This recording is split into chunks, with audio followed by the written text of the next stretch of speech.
name's Jenny Breckus. I'm the director of the northern section of the Nevada chapter of the American Planning Association. That organization with Scenic Nevada are welcome you here tonight to our fifth of five lectures in our Truckee Meadows Livable Communities Lecture Series that has been sponsored by a grant from the John Ben Snow Memorial Trust. And we were very happy to be able to bring this series to you this year. And we, April 1st, put in for a renewal grant, and are thinking of people who we would hopefully bring back next year if we're lucky enough to get the grant. So stay tuned. Our last speaker today is going to be a little different because it's a focus all on Reno from someone from Reno.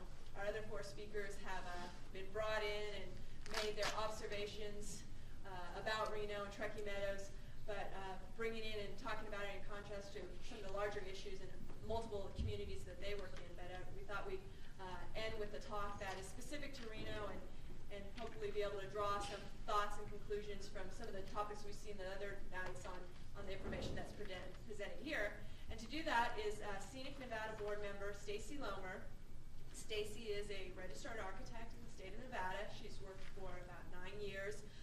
She was not originally a Nevada native, but she worked here for a while, went off, obtained her master's degree in architecture from the University of New Mexico, worked for firms in New Mexico and San Francisco, and then returned here about 3 years ago, and she works for Café, architectural firm here in kind of central Reno. She is going to talk about infill development and highlight perhaps some of the projects of infill that are occurring in Reno that maybe aren't as big on the radar screen as some of the other ones, like some of the redevelopment or the museum, some of the smaller scale projects which incrementally add up to a lot of vitality and investment in the core. So, Stacey. Hi, everybody. Thanks for coming. I want to thank Jenny very much for all the hard work she did on the past 4 lectures, including mine. She got a great lineup, and I think that it was well attended, and I think everybody's really enjoyed it. So I wanted to thank Jenny for doing that. And thank everybody for coming. This series has been great. I think it's provided a lot of insight and possibilities into what we can do here in Reno, Truckee Meadows, Nevada, and the region. We've had a variety of different speakers talking about a variety of different places and different issues. I wanted to just give my recap of what I thought those speakers sort of left me with, and I don't know if anybody agrees or not, but I just thought I would do a quick recap. Starting with the last speaker, Fred Kent from New York, Greenwich Village. He followed a lot of the research and findings of William White, who did a lot of research, they called him Holly White, on public places and how people react in public places. And he would say, Holly White would say, that there's one thing needed for a successful place, and that thing is people. Having people there, seeing the vitality, the circulation, the fun, the affection, as we saw earlier in those photos, that people really make a place unique and successful. The third speaker was Bill Fulton, and he would say that to get those people to where they need to be, a successful place, you need to get good projects off the ground. That was one of his big points, was that you need to see those projects and see how they can change a community, see how they create crowds and vitality and diversity. And so he really believed that it was getting projects, a couple projects, some unique projects off the ground. And so how does that happen? Chris Lineberger, who was from Albuquerque, who I got a chance to work with while I was there, would say that it's through what he would call progressive development versus traditional development. And progressive development dealt with the public, the private public deal versus the public-driven project. He would say that that private developers would see the need for infill, anything redevelopment, anything like that, create a character strategy for that project and do it with the help of public entities, but primarily driven by the private sector. And we are beginning to see that here, I think. We've had a lot of private-public interaction. A lot of the things downtown, Whitewater Park, were driven primarily initially by by a private interest and then helped along with the city. So the first speaker that we had was very different. He was more statistically driven. He wanted to know facts, and the facts would lead to conclusions about the success of infill versus the sprawl issues. And he would say that it's the quantitative issues that would help you measure the success or not success of your town, your community, your region. His definition of sprawl was when the land growth area was larger than the population growth. That was where you didn't have managed growth, and that the land was being consumed faster than the population was increasing. And largely, automobiles had a lot to do with that. The more automobiles a family had, the further out they could move, the further out they could have a house with enough rooms to have more children and things like that. So that was one of his points. And the one that I found very interesting with him was how to get infill going. And his research has showed that success in managed growth and smart growth were due to vertically integrated management systems. It sounds a little technical, but what he's saying is you start from the state level, and if you can get the state to sort of buy off on some general issues, then each of the regions and each of the cities would then have to follow those guidelines, and that seemed to be the most successful for communities to have managed growth.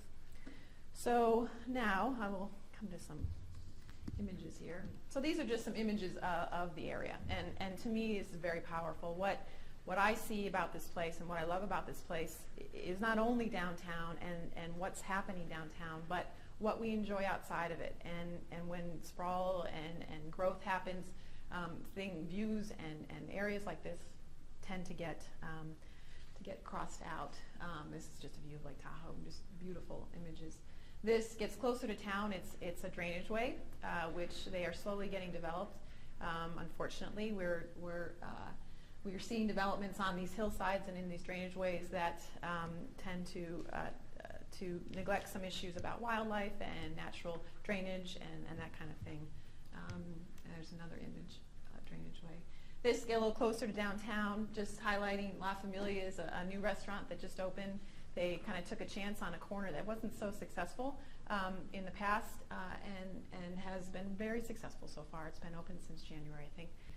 And it's got a good crowd. It's got lunch and dinner, and it's kind of a fun spot. So as you get closer, we've got a lot of amenities that we're doing really well. We have the Wingfield Park and the kayak whitewater rafting park, which is very successful. It's brought in national recognition, and it's done very well.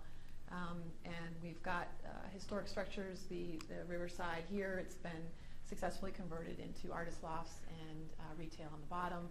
We've got the old post office, which still stands and is being used and successful, and of course the Virginia Street Bridge there.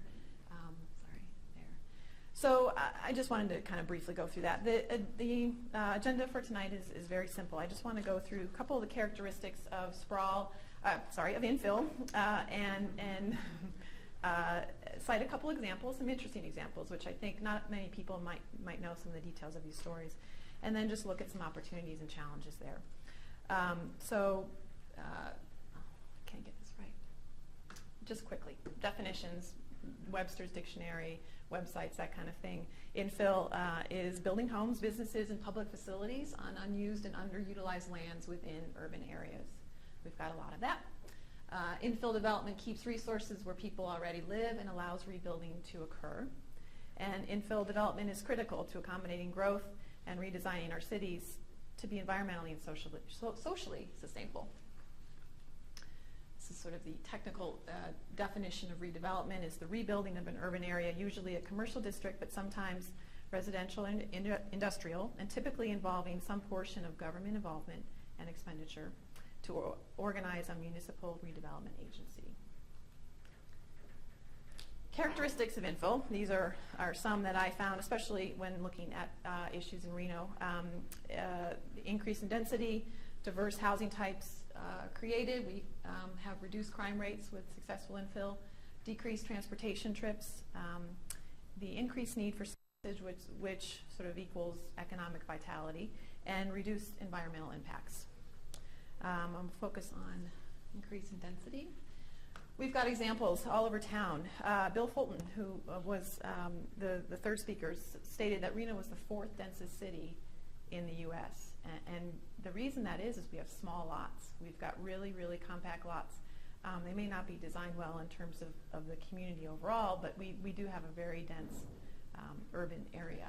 That picture here is a new development in San Rafael Park area, just west of the university, northwest of the university.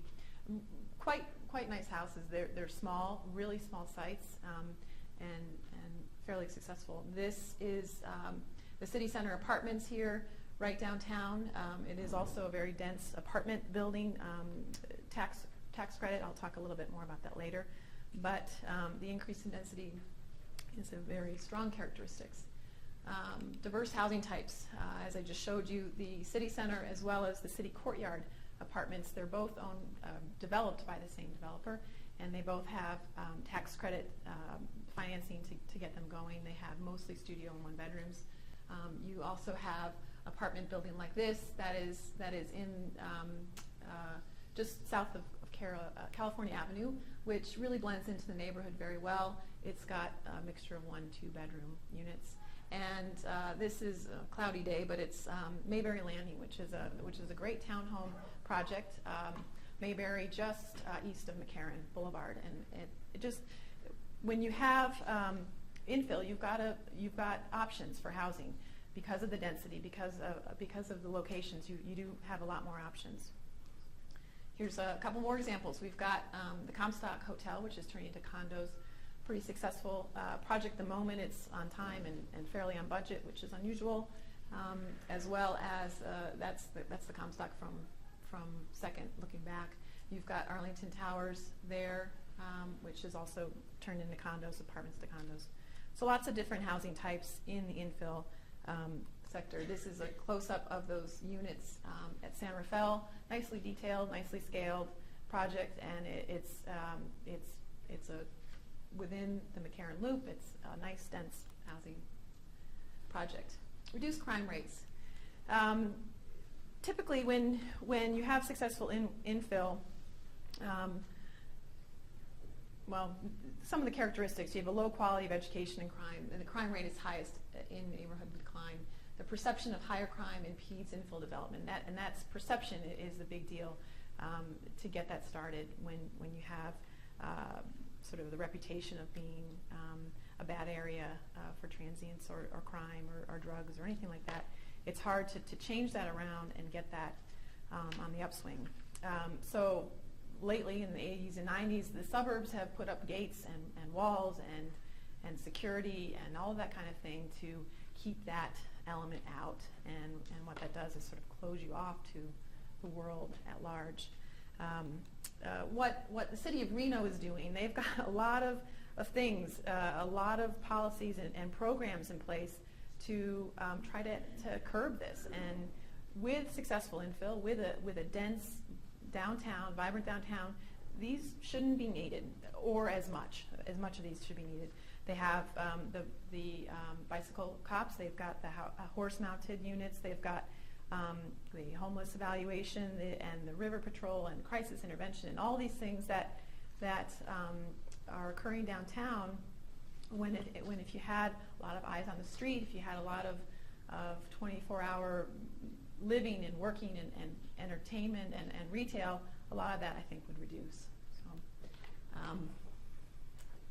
decreased transportation trips. Now that's sort of obvious. When you live downtown, if you use your car less, you can walk places. You may be able to walk to where you work from where you live, and the increase in density allows for more people to be down there, which could also lessen congestion in the outlying areas where people coming in.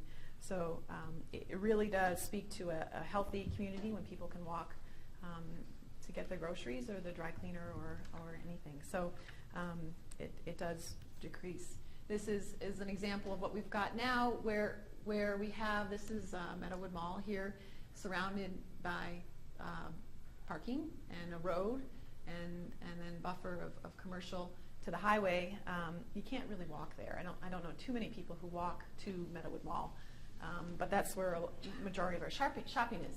We've got this strip center here on Kitski, which is restaurant, a couple of commercial services here, and an example of a mall type thing where it's really just you have to get in the car and drive to get there. There are not a lot of housing options in that area, and that's where most of our services are. They're out in the driving zone.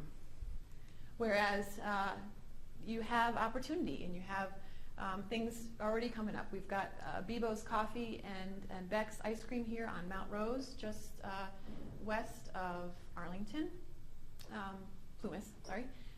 The Riverside Loft, as I said, it's got successful live work studios with a coffee shop, a jazz cafe, and an art gallery as well. This is, just I threw this in, this is the San Francisco Ferry Building Farmers Market, which could happen here, something like that, where people come to gather a couple days a week, and it's a market, and you share goods, and it could be sort of a co-op thing. But the energy around this place is amazing, and you walk to it, you take public transportation, you have your little bag, and you get some wonderful produce. And the new Starbucks here on the end of California, here at Virginia Street, next to a really neat kitchen design shop. The Starbucks, whether or not it's Starbucks, it's a successful corner now. And they saw the opportunity there. They, when they first came into town, I guess they just couldn't believe how much traffic passes by this T intersection. And they thought, what a great opportunity. It's been a success. So that's good to see. The increased need for services, and that's what I was getting at before. You've got, once you start getting entertainment and retail, then you need other services. When you get living arrangements, you need dry cleaners and beauty parlors and bread shops and that kind of thing. So this is just a sign when the Palladio was selling its units here that when housing comes, and there's a bunch of housing in the works, when that comes, other things will come too. A lot of the services that are needed for those people, they're not going to want to get in their car if their car is in a parking garage or whatever it is. It's going to be nice for them to walk to these places. We got the movie theater right there now, and you'll need civic. This is the under construction for the new county building there on is it Court and Sierra, I think is the street. So you will need more services, which will bring in a better economy downtown. Last one is reduced environmental impacts, and that's what we do downtown then reduces what we do out in our undisturbed lands, in our greenfield. So as much as we can do in terms of providing housing and retail and office work downtown, then you reduce the environmental impacts. I think I forwarded way past. Here we go. If you invest in brownfield sites, which brownfield sites are it's an EPA standing that describes a property as needing to be cleaned up, whether the soils are disturbed or contaminated. You can usually get some tax credits and some incentives to rebuild that. Interesting statistic, if for every 1 acre of brownfield site that is developed, 4.5 acres of greenfield gets left undisturbed. Because of the density that you get when you do infill projects, it's a pretty shocking ratio, which I think should sort of help people out. The air quality gets better if you have less traffic, less cars on the road. Protection of water supply, I think, and historic preservation. We have a lot of historic, I don't think they're registered historic, but very classic neighborhoods that need to be maintained, and with the help of infill projects, you can make those regulations be adhered to and that kind of thing. Reduce land consumption, that's sort of inherent. If we can build more in the core, fill that up, you reduce land consumption. And the preservation of open space. We all love the outdoors and love the fact that we can look at Mount Rose and Peavine and to keep those is going to be very important to preserving our quality of life here. Some examples. This is sort of not so good inversion day on Kitsky Lane here with traffic on Saturday, which is just about the worst thing to do. And then against that is a drainage way. I think this is Rosewood Wash, and it's really just part of our ecosystem. We've got wildlife in there. We've got our drainage from the winter water, and it's just beautiful. We've got another inversion day and some growth down here. This is the Truckee River down here with the highway and railroad. And we've got this ranch land that hasn't been disturbed yet. So I'm going to show you a couple examples. I think these are pretty unique examples of fairly small scale development, but they have interesting stories, I think, to them. This is a warehouse converted into an office building on Taylor and Forest. And it's just south of Virginia, southwest of Virginia and California, a couple blocks.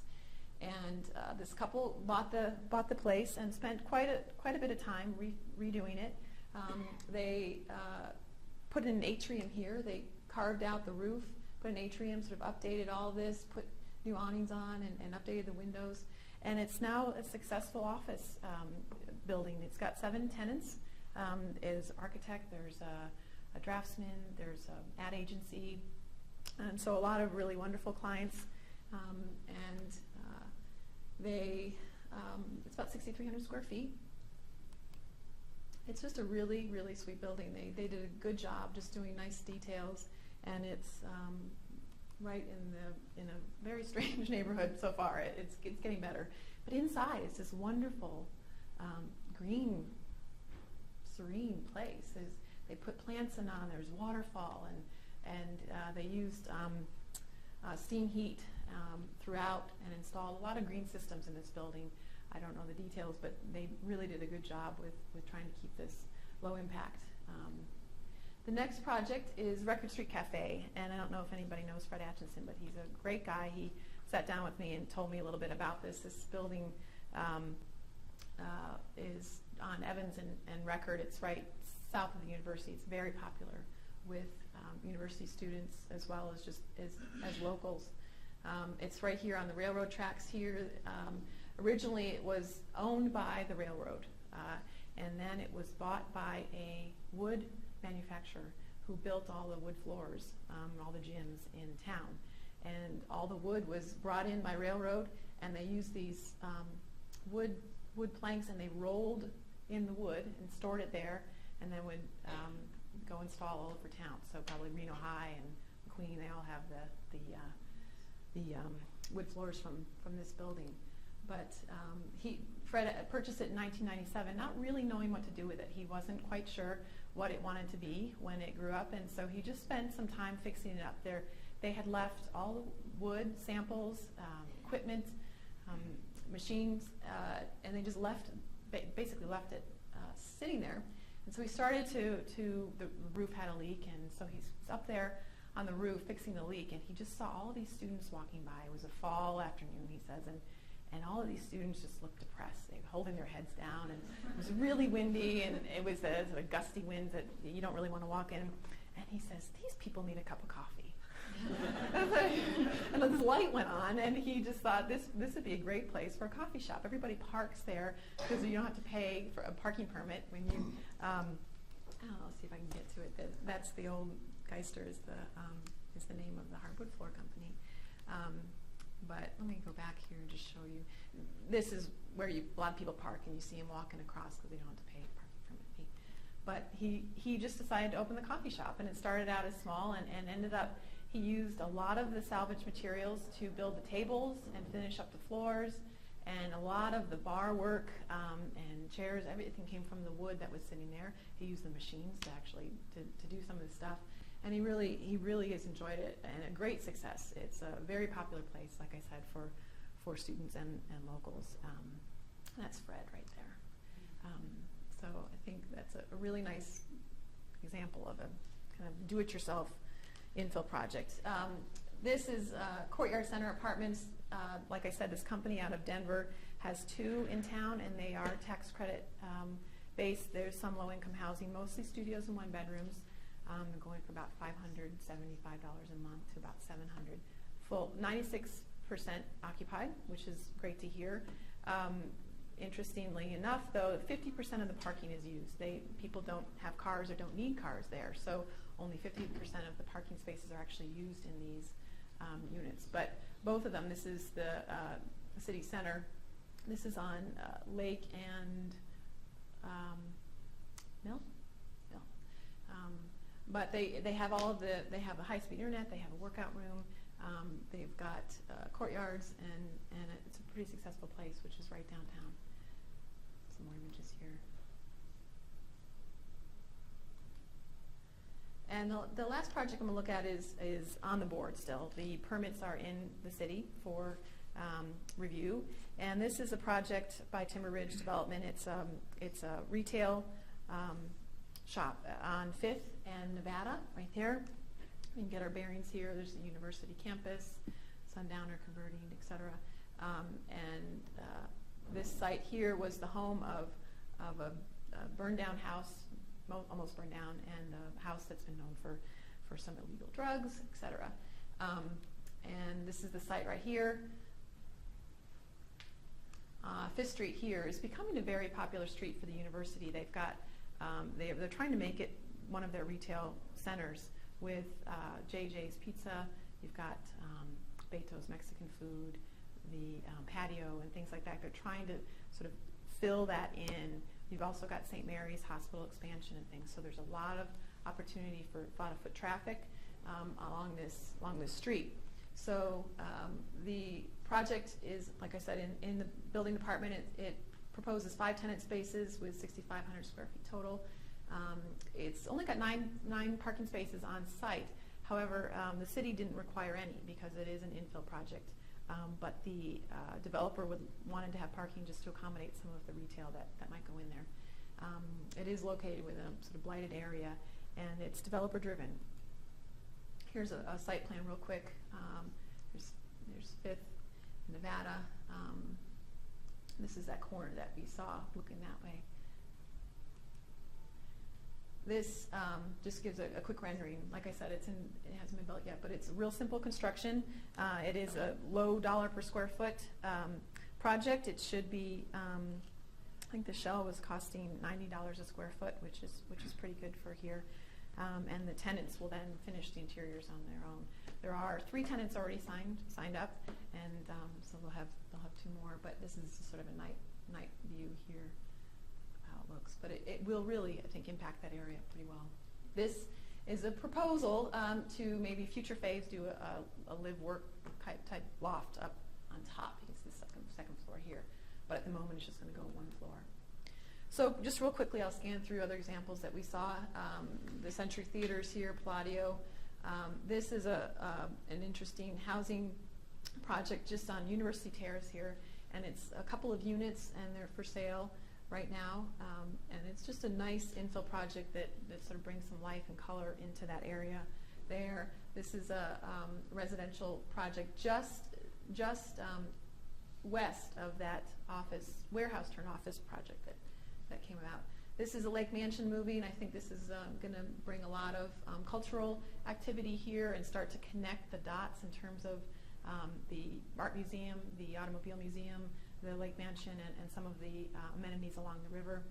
This again is the county court, the county building there under construction. Mayberry Landing again, just to show you both sides. It's a really successful in my mind in terms of scale and infill as a different project type. We don't have too many townhomes in Reno, so it's a pretty successful project type. And you park in the back here. There. A couple other ones: the Strumble Gallery and M Home and some studios. On Virginia, just near Arroyo, very successful, and I think it's really turned that area around, along with a couple other projects. It adds a lot of vitality as you walk down. Lulu's is next door there. It's really bringing a nice group of retail and restaurant and life to that part of town. Starbucks again there on Virginia. This is Metro Gallery right behind the Art Museum, and here's the art museum there. This Metro Gallery's been a couple other things, but right now it's a successful salon. We've got, this is an infill project on Plumas and Arlington. It's just a one-story retail center, and it's very successful. There's a lot of people going there, get coffee in the morning on the way to work. And it does fit in. This is a house off to the side here, but it really does fit into the scale of the neighborhood, and it doesn't sort of land itself as an alien there. And it's very successful, I think, in terms of that. The green room, a great, this has been several other things, as well as Liquid Lounge off to the north there, but it's pretty neat kind of casual bar that's done well. They took a chance in redoing that, and I think it's done pretty well now. King's Inn, looking to be redeveloped there. Basically, what can you do if you want to sort of help spur downtown revitalization, infill? You can live there, and that would then sort of ripple into wanting to shop there and walk there and bring friends down, that kind of thing. Bring your business down there. In terms of the environmental aspects, if you can respect what we know as our quality of life in terms of the outdoors and what we can get to pretty easily in terms of mountain biking and skiing and hiking and that kind of thing. Support the preservation of habitat and wildlife. Support the establishment of historic districts. Make sure that we don't keep tearing down things that really are valuable. And make improvements to your house if you live in the core, or you don't. Just keep that up and make the neighborhood vital.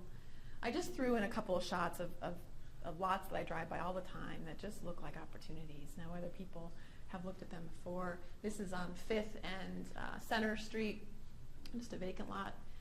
We've got one on 2nd in Ralston here, this is the old bus terminal, which I think has got plans for new things, but it just is a shame to see all that. Lake Mill Lodge is a great opportunity. It's got a nice structure there at the base, and you could kind of just carve it out and work with the shell. This is across from our offices. It's near El Adobe Restaurant. It's a vacant lot that's been there for quite a long time. That as well. Tonopah and Arroyo is another vacant lot. So that's it. I just wanted to give you a survey of what I see as interesting projects in Reno, and what what some of the characteristics are, things like that. So if I have any questions, let me know.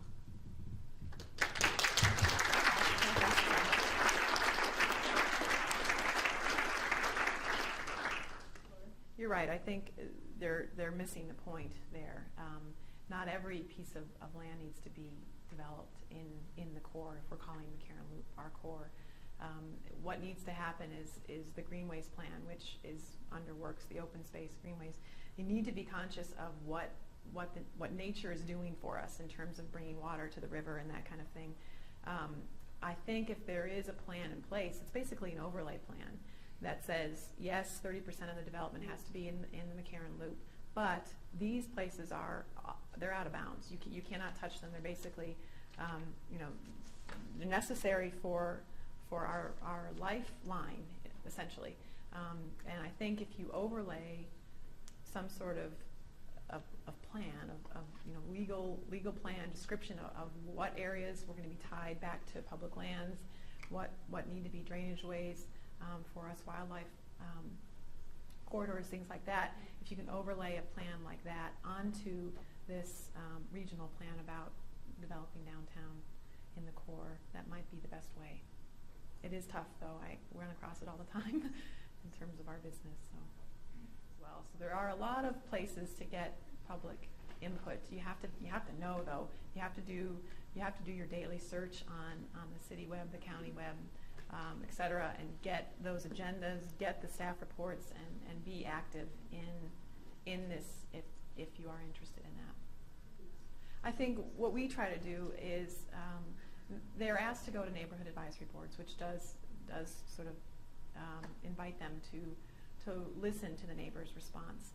But what we like to do as architects is educate our clients as to the possibilities.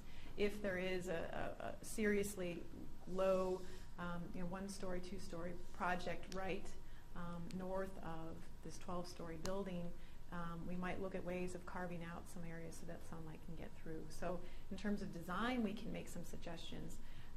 They're always going to fight back with getting the most area, the most square footage, most units that they can on their land.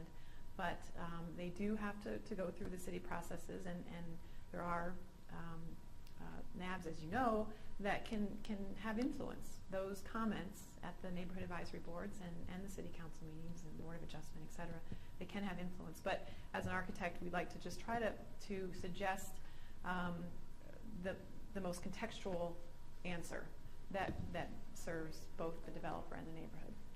That's vague enough for you. I'm with you. That's something I researched a little bit. I didn't put in this, but you're right. It is disproportional.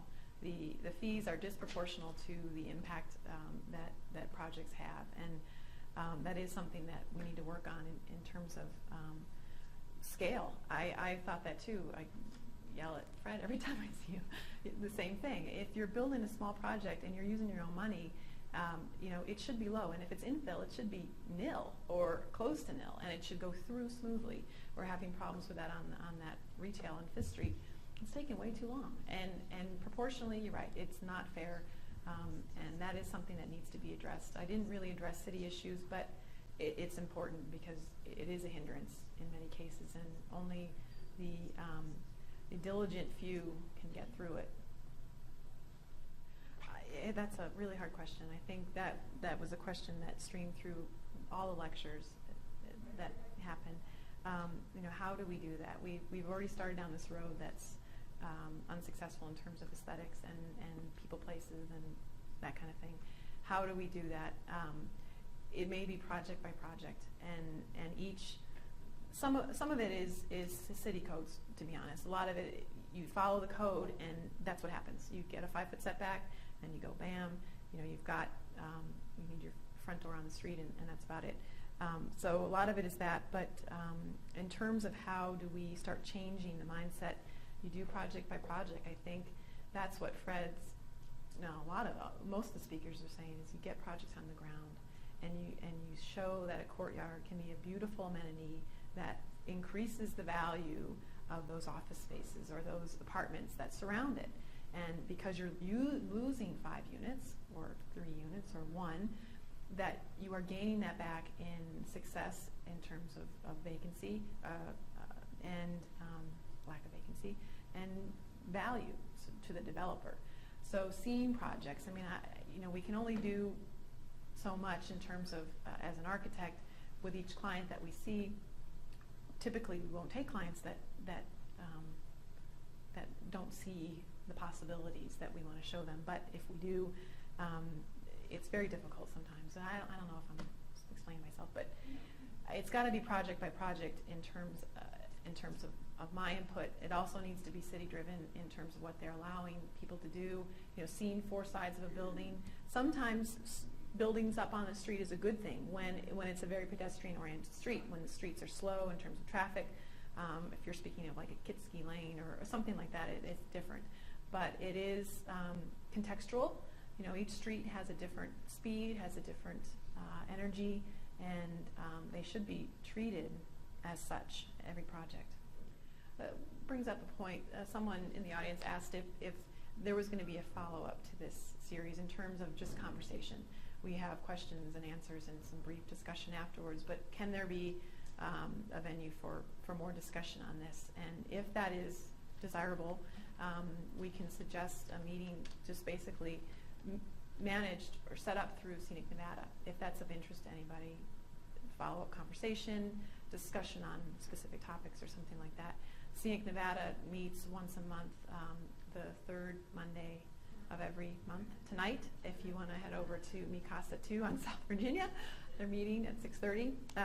But outside of that, if there is a need or a desire to have more discussion on these issues, and we can do that too. So my email's up there if you want it.